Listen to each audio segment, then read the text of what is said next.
Welcome to Virtual Society. I'm your host, Itamar, here to dive into the art of Web3 gaming, community building, and beyond. Today we have Bethany Trundle, the head of growth of Boomland, a pioneering blockchain game developer and publisher. I'm very excited to have Beth joining us to share her insights from working with Steve and Bartlett in the company that really just took over social media about a decade ago, Social Chain. We explored how Web3 marketing really just parallels the early stages of marketing in Web2 and how we can take advantage of that.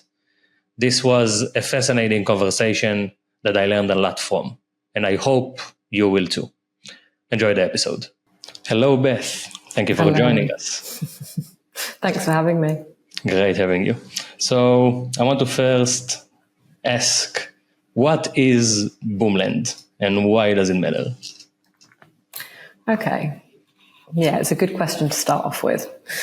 So we're a publisher, first and foremost. And, obviously we sit in the Web3 gaming space. Why does it matter?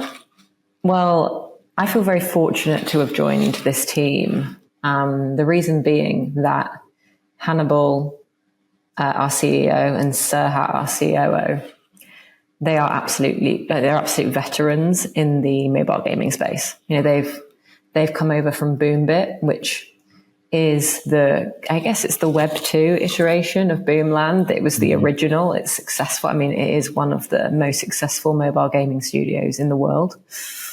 And we've taken all of that experience and been able to throw it into publishing for Web3.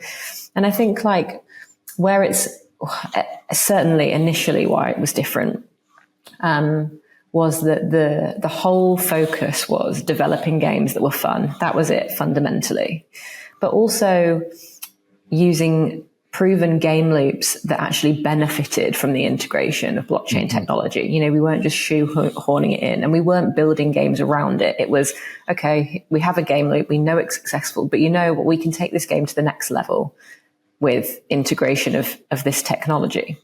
And that's kind of where Hunters on Chain was born from. So for anyone that hasn't heard of Hunters on Chain, it is the Web3 version of Hunt Royale, which is a very, very popular Web2 mobile game. A very good game as well. Yeah. We're at 6 million downloads. It's a pretty massive game and continues to grow with a thriving community. And Hunters on Chain is essentially the very best bits of Hunt Royale, and then all of the additional things that we've started adding to it. And we've seen great success there. The hunters being NFTs, the in-game currency, we have BGEM, our token Boom, the chests, the theater around that, what's inside them, opening them up. It's worked really well for this audience. And we just want to continue to grow here and produce games where it makes sense to provide the best possible user experience. So that's where we are now. We also pride ourselves on being particularly good at user acquisition. We are very, very fortunate in that we get to utilize a lot of the resources we have from Boombit, and they have a world-class user acquisition team.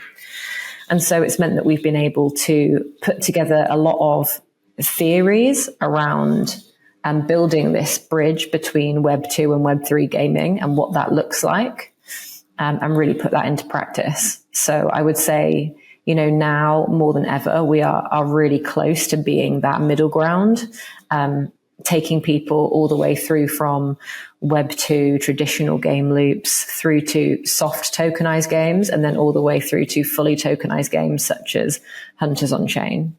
So I'd say those are the two main areas of focus: building these incredibly fun games that really benefit from blockchain tech, but also educating Web2 audiences and creating actual viable user acquisition funnels that bring them through into Web3 at the end.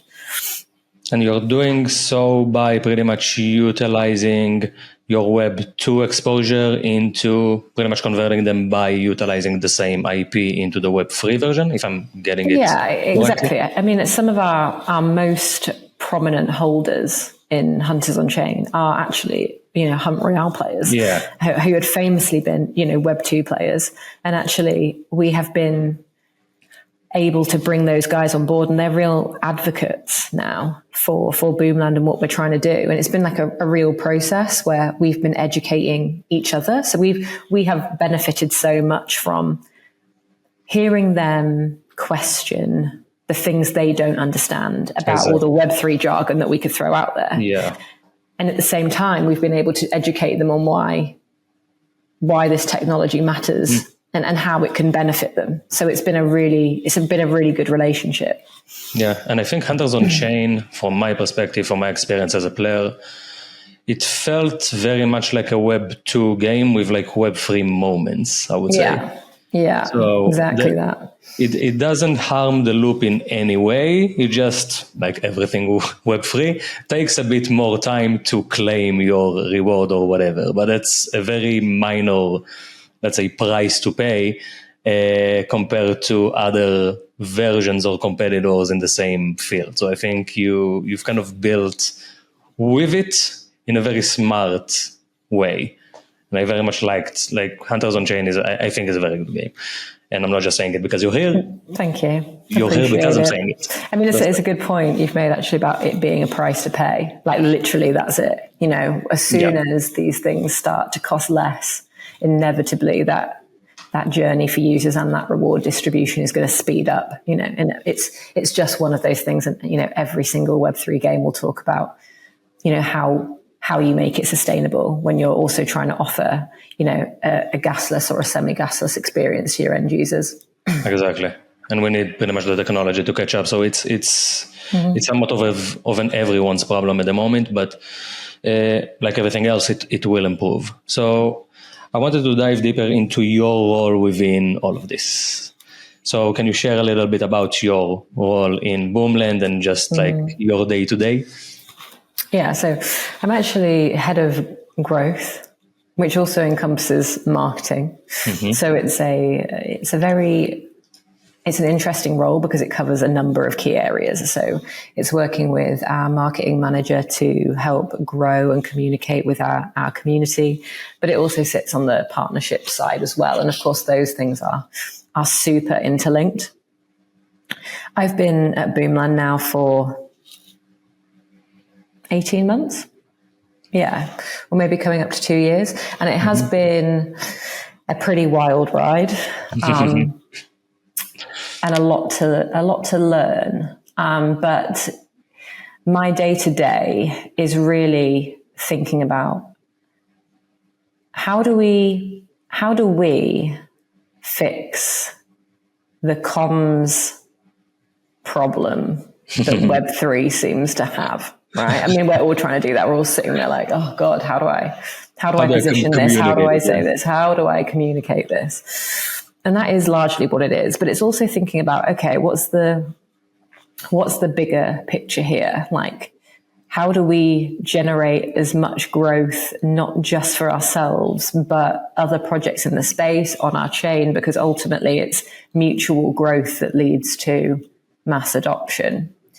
So at the moment, you'll know this, but some may not, that we quite recently migrated over from Polygon onto immutable ZK EVM.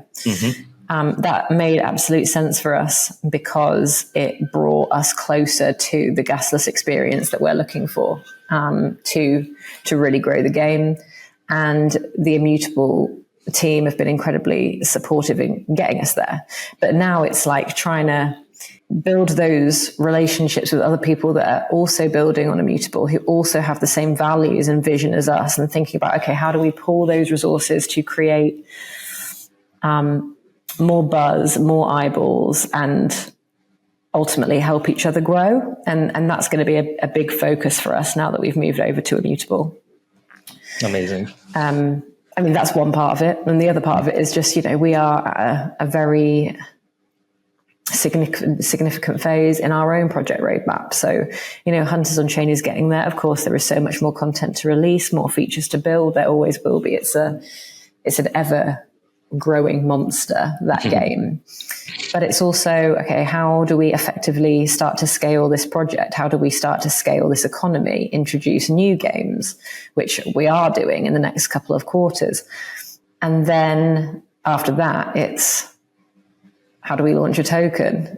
How do we launch a token and do it successfully? How do we make it meaningful and establish our brand as something worth being loyal to? And so, like, I think those are the key challenges for me since I've been at Boomland. And I think those challenges will always continue because the space is so fast moving that there are always new challenges to overcome, new things to consider, new ways of thinking, and new motivations for the communities in Web3 as well that you have to consider when you're building out a strategy. Yeah. So yeah, I think it's a super complex one. Lots of challenges. Lots of challenges, very minimal amount of answers to all of those challenges. So it's pretty much us trying to solve it on the go. You mentioned more games, and you mentioned obviously a token. What is, if you can speak to it, if you can, that's fine as well. What are kind of the plans regarding new games and the token? How are you thinking about it in terms of the token itself within the entire ecosystem? Is that something that will be kind of usable throughout? Yeah, and that was always the plan from the beginning. So my rule of thumb is don't launch a token unless it's actually useful. And I know that might seem obvious, but actually a lot of the time it's not obvious for a lot of people. Yeah. So that's been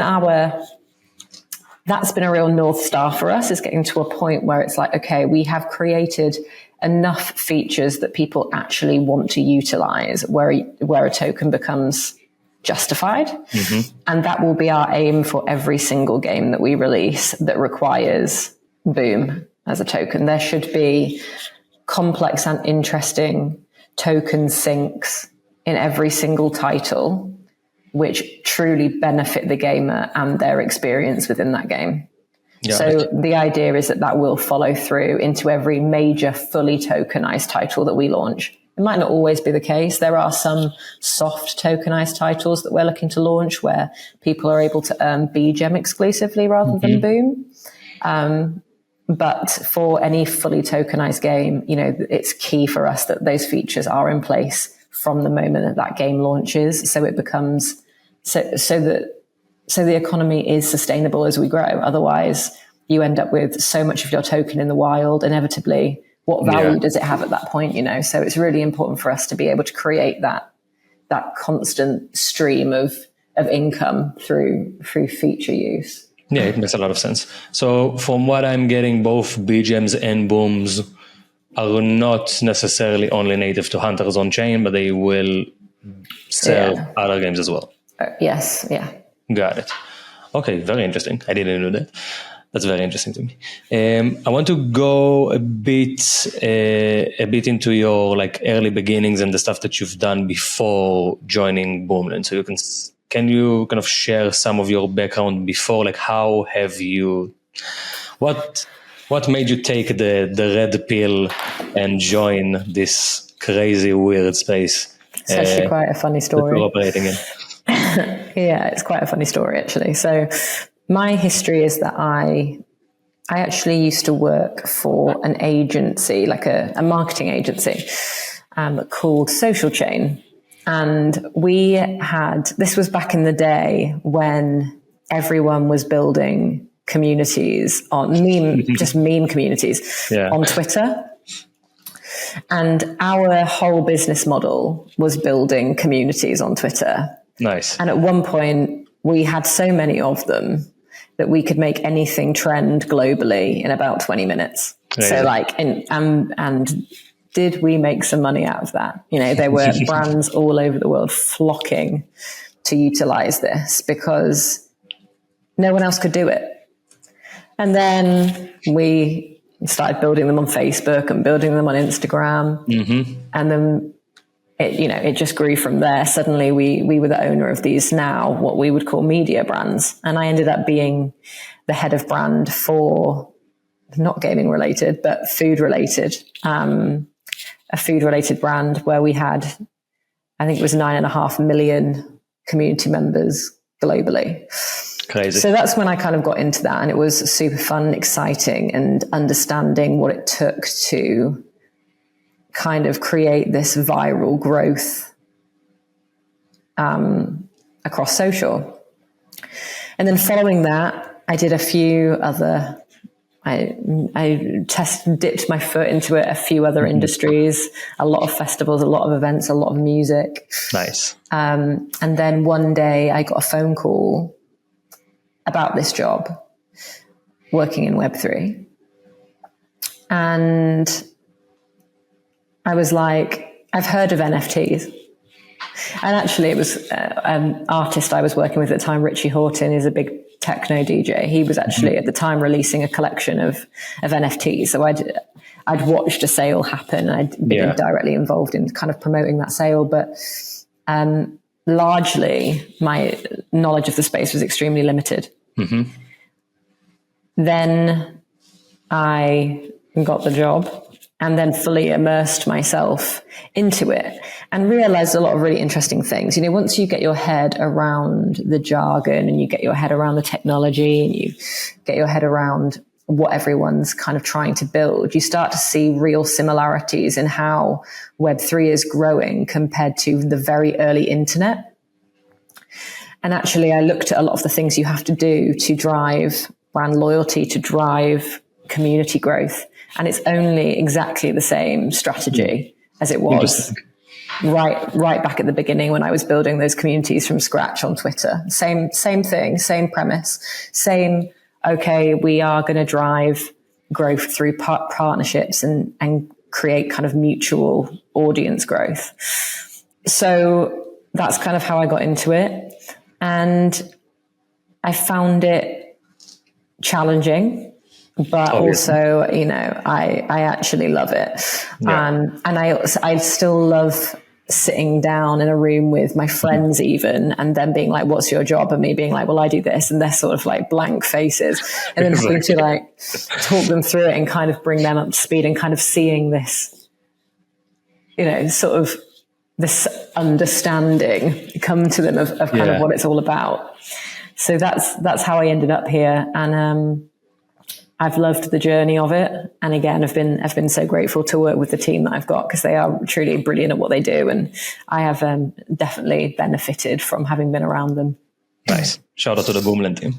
I wanted to ask, what do you think is more difficult, like managing a community of 9.5 million for a food brand, or like fairly 60K for Web3 gaming? Web3 is harder.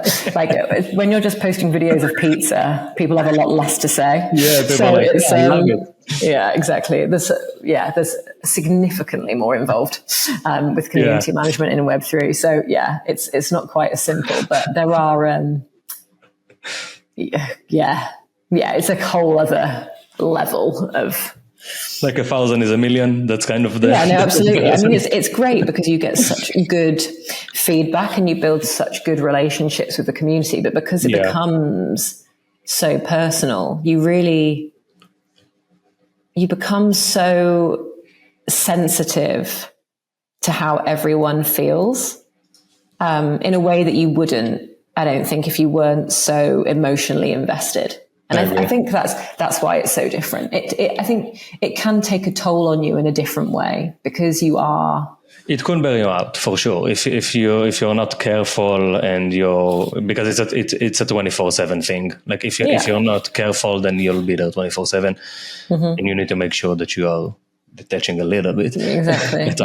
It's so easy just to jump into Discord and see what's going on, and you can't please everyone all the time. But I think there's such a desire to want to please everyone all the time, and so it is very challenging. Yeah, and it's very much in your face. Yeah, very much in your face. So Social Chain, correct me if I'm wrong, that was Stephen Bartlett's one of his companies, I believe, which also now dabbles in Web3, I think with Third Web.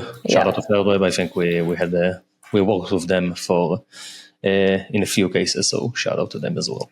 I wanted to ask regarding kind of your community experience with Boomland, because we kind of touched on that, and I want to go a bit deeper. Maybe it's fair to say, maybe it's not, that you are now currently dealing with a very big and challenging event with the player to airdrop.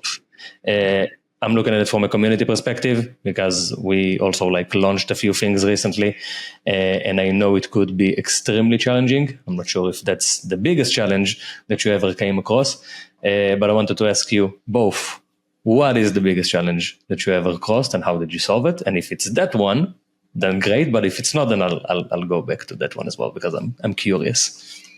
Do you know what's the biggest challenge? And it's actually not necessarily to do with any of the Web3 bits. Yeah. The biggest challenge is that when you're building a game, traditionally, how you design that game and how you balanced everything in that game, no one would ever know the fundamentals of how the game is balanced. In Web3, that's not true. Yeah. And so what you have is a community of gamers who know better than anyone what the user experience should feel like, who all have an opinion on how the game should be built and how the economy should be structured. And you have to find the solution that keeps the most people happy. And I would say that the reason that's the biggest challenge is because it's a constant challenge. Because for every new game mode, for every new feature, there is always going to be a commentary on how it should be built. And actually, a lot of the time, the people commenting on that have extremely valid points. And so it makes us a better project because we can take that feedback into consideration. But what it does mean is that because we are so ready to take that advice on board and change things, rebalance things, it inevitably means that our roadmap extends past what we would say it's going to extend. And so timelines are pushed. And people don't like it when that happens because everyone wants everything as soon as possible. Exactly. And you can't blame them, right? Because that's what they've been promised and they just want to see the project succeed. But ultimately it's, okay, well, we can give you this, but you're going to have to compromise how quickly you get this. And so then there is that expectation setting that needs to be done. So I would say that's a challenge because like I said, because it is constant. Yeah. I think that speaking to deadlines being pushed, we had a few guests now kind of giving the advice of, hey, give a vague estimation, don't give the exact timeline, because one, you never know. And secondly, the community will kind of not necessarily force you, but nudge you to create some changes that you didn't necessarily plan for. And you need to plan out for that in advance. So having a roadmap of this is planned to Q4, a bit ambiguous, but Q4.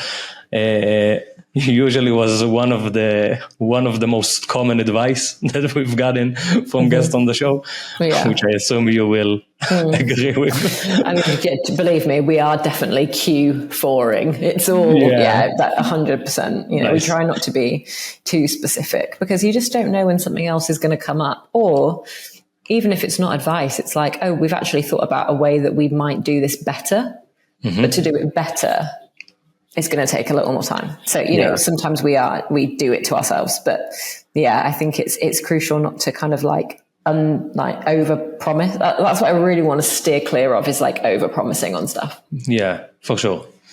Especially regarding time, which is, it's weird because you can say something will go live in 2 weeks.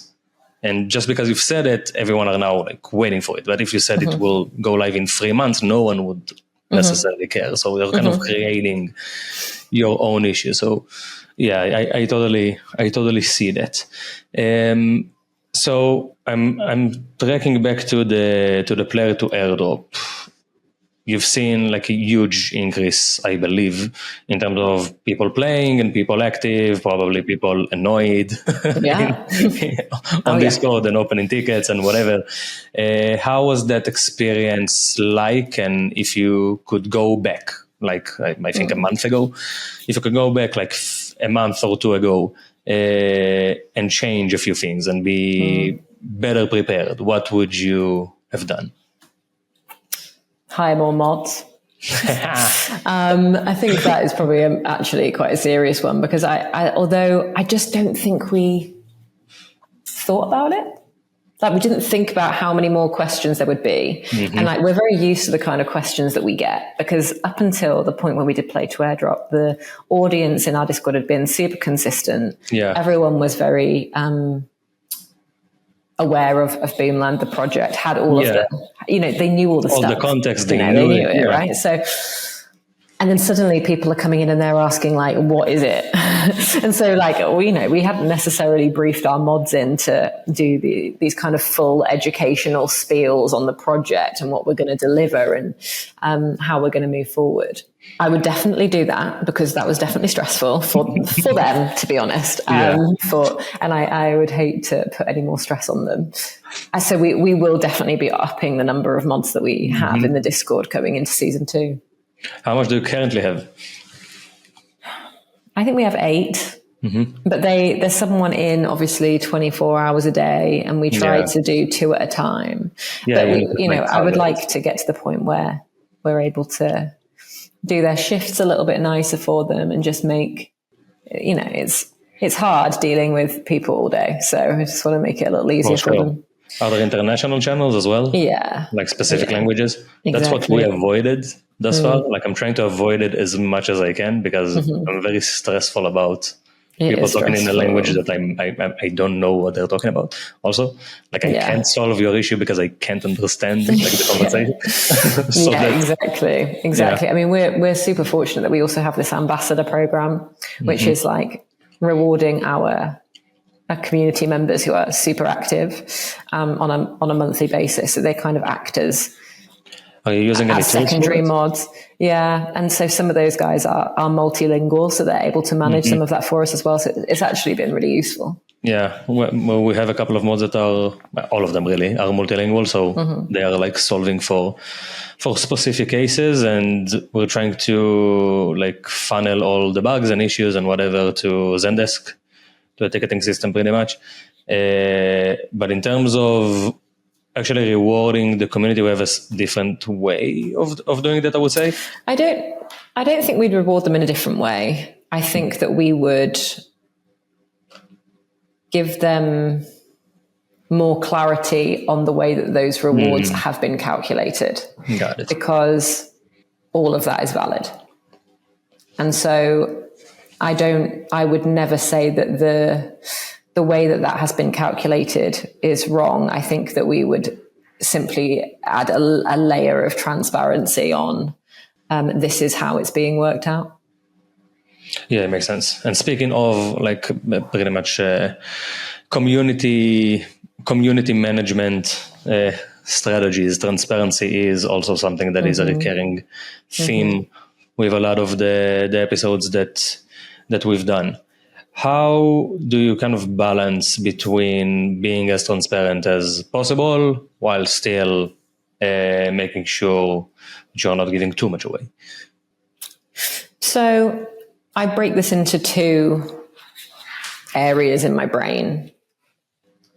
If we are working on something that potentially could give us an edge in the market and would be a USP for Boomland, and that is something we're working on, and that is delaying our promises in other areas. There's a reason we're not telling you, and it's because we don't want to lose that edge, and because we are keen to get Boomland to, we're keen to meet our goals and KPIs as quickly as possible. However, largely, in regards to how we're thinking and like strategically how we're doing things. And especially if we do something and it doesn't work out, I am an advocate for being completely and totally transparent, because if it's happening now and it's not going to impact our future plans, then I don't see why we wouldn't do that. Yeah, I can see that. Mostly, like, there may be a few exceptions, but the other thing, right, is if you sit there and try and spin a narrative, they don't believe you. Yeah, they know when you're doing that. And so it just makes the situation worse, because it feels contrived. Sometimes it is just easier to be completely honest, even when something hasn't gone how you wanted it to. Because, like, you know, a lot of the time we're all just trying to work out what works. And for every time something does work, it probably means a handful of things haven't worked. So that's kind of my stance on it. Yeah, that's the nature of what we do. I totally agree. Exactly. So there is something that I wanted to dive deeper, which is defection contests, which I very much liked. I enjoyed it. So just for a bit of context for our listeners, part of the Play to Airdrop had affection contests where pretty much there was 5 million or 8, 9 million boom. 10 million boom. 10 million boom. So 10 million boom for the top 3 spots. And you needed to pretty much accumulate the most EXP between the faction. I'm very happy to say that Game 7 won the second place. Cajun, a bit of a difficult opponent, but we'll catch them on the next round. No worries there. And I wanted to ask, just to get a bit of an overview, because that part was really interesting to me. Like, first of all, how did that came to be, and how did you found the entire campaign as a whole in terms of the effectiveness and just generally? It came to be in that from all of our research of these kinds of campaigns that have run before, and also when you consider the best growth strategies within Web3, it always comes down to partnership opportunities. And sometimes, you know, it's fine if you've got something big going on with your project and you're friendly with all the other projects, and you just send a tweet around saying, can you retweet this, or can you run a giveaway with us? That's all well and good. But I tell you what, those partners become significantly more engaged when they've got skin in the game. So it's like, okay, how can we get you guys to care about this? Because, like, ultimately we want you to have fun. We want to bring players to the game, but you're going to need to want to bring them. And so this is where we came up with the faction war, essentially. I also love this competitive element. I mean, we're born to compete. I think so many of us thrive. Very tribal. Yeah, it is super tribal. I mean, and this is what people are about in Web3. You will find people that are so unbelievably dedicated to these projects. They live and breathe it. They want to go out there and fight to the death for them. So, I was like, let's give them an opportunity to do that, and reward them while they're here. And we've seen, some projects have done brilliantly with integrating IPs into their game. We're not there yet. We are going to be. That is the next stage for us. But it was like, okay, with the limitations that we have, bearing in mind that we want to do this in the next 6-8 weeks, how can we make this exciting for these communities and get them on board? And that was what we landed on. And actually, that was my favorite part of the entire campaign, because I felt people really got invested in it. It was really great to see. Yeah, I think so as well. Like, I think that in terms, like, obviously you're competing for your faction, and you're accumulating EXP to the faction, but you're also accumulating EXP for yourself. But it felt for me that everyone that kind of represented Game 7 was very much like, look what I've done for Game 7. Not necessarily looking at his own, okay, this is what I accumulated for me, but being more proud of pretty much the value that you brought to the overall team, to the overall nation, which was very exciting from my perspective. And it was also something that we could all do together, which was also pretty cool because people are sharing like screenshots, and we saw that obviously on social media, but I have a strong suspicion that just like in our like Boomland faction contest channel in the Game 7 Discord, I suspect plenty of other Discord had the same, where users were kind of pretty much sharing each other. And I think the most recurring screenshot was all of the daily quests done. That was the biggest flex. Like that's great. Opened like all the chests and stuff. Once you got there, it's like, okay. That's awesome. Yeah, that's great. Cool. Yeah, that's awesome. Yeah. So there's this stuff because we don't get to see it because we're not in those discussions, but it's so good to know that I'll send you a few. I'll send you a few, and from I know that there is a second Faction Wars coming, so I'll send more updates live from that as well.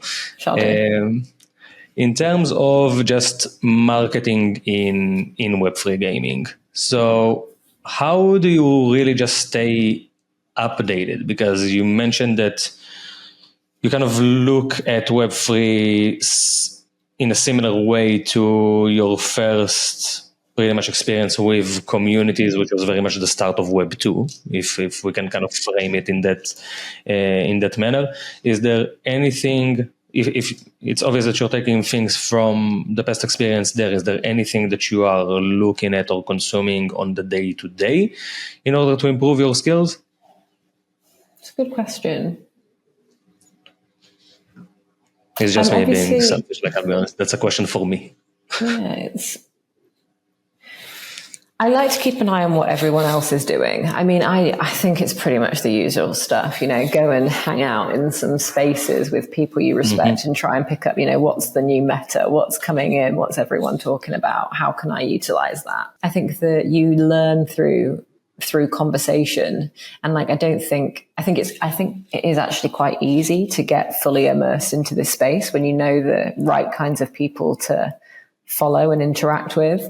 And again, I would say that use that for inspo, but always use your existing community as your guiding policy for where you're going to go, and hopefully those things align in some way. So like the direction is informed by your community and what they want and what motivates them, and then listening into what everyone is talking about in the space to kind of think about what the tactics and strategies look like to implement that in a really effective way. I think, largely that's what drives me. So a mix of listening to your own like users, your own community, and also having an eye and an ear open for what other people are kind of doing. Yeah, and seeing if it's applicable, because not everything is going to be. There is no point in just jumping on and hype if it just doesn't work for what you're trying to do. So it's looking at that and saying, okay, this seems to have gone down really well. This kind of mechanic is really working, and this kind of messaging, does that fit for us? Can we mold it so it can fit in there somehow? And put it to one side if it doesn't, otherwise run with it. So I think it's a combination of those two is going to get you to where you need to be. Nice. So I want to ask you, and I think that it might be our last question. We might have some time for another one, depending, but we'll see. What advice would you give for someone who is now trying to pursue a career in marketing in Web3 gaming? Because we have a lot of people, and I think that's the nature of every community, kind of being like, okay, maybe they just want to mod the Discord, but some they want to get their foot in the door, and they want to get their first job in Web3 marketing or Web3 gaming marketing. What would be your advice to them? I think my advice would be, remember that the people that you're talking to in Discord or on Twitter or wherever you are, remember that they are people and they feel things. and their opinions are valid, whether you like them or not, and you should approach them with empathy because they will be your greatest tool in succeeding. I think it's so easy for us, especially when the market is down or someone's fucked something up, or, like when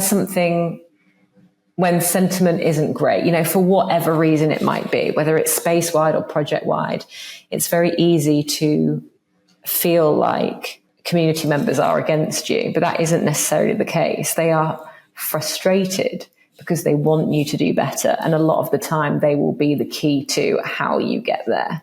And we've all been there. I think there is every project meets challenges. And again, community management, because it is so personal in this space, it can be quite, it can be emotionally exhausting, a lot of the time as well. So, just remember, you're all trying to get to the same place. And if you can do that, and if you can communicate properly with your community in a transparent and meaningful way, it will result in everything going the way you need it to go.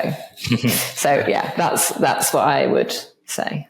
100%. I very much agree with it, because I think this space also allows from just opportunities from within. If you're a very valuable community member, you kind of shine through. And I think those opportunities are then there for you to grab a hold of and slowly climb up the ladder. So yeah. Absolutely. We don't have enough time for my last question, so we will need to bring you on again at some point. I would love to. Nice. Yeah, thank you. Thank you very much for joining us. Thank you, everyone, for being here. I think this episode is filled with takeaways and insights on both community and marketing, which is a good mix, because I always look at them as an extension of the community is very much an extension of marketing from my perspective. And I want to thank you very much for coming on and sharing all of your very valuable insights. Thank you. It was a pleasure. Thank you. Okay, so as always, all of the links are going to be in the description. If you want to follow Beth, you can. And if you want to check out Boomland, I'll have probably the quest line link in the description. It's important to say we have 2 versions for Hunters on Chain at the moment. So there is the Polygon version and the ZK EVM immutable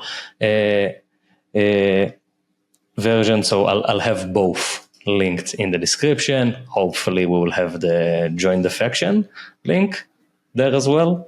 Wink, wink. That's what I hope. And I want to encourage everyone to just download the game. It's a very small download, so just download the game, join the fun, and tell us what you think.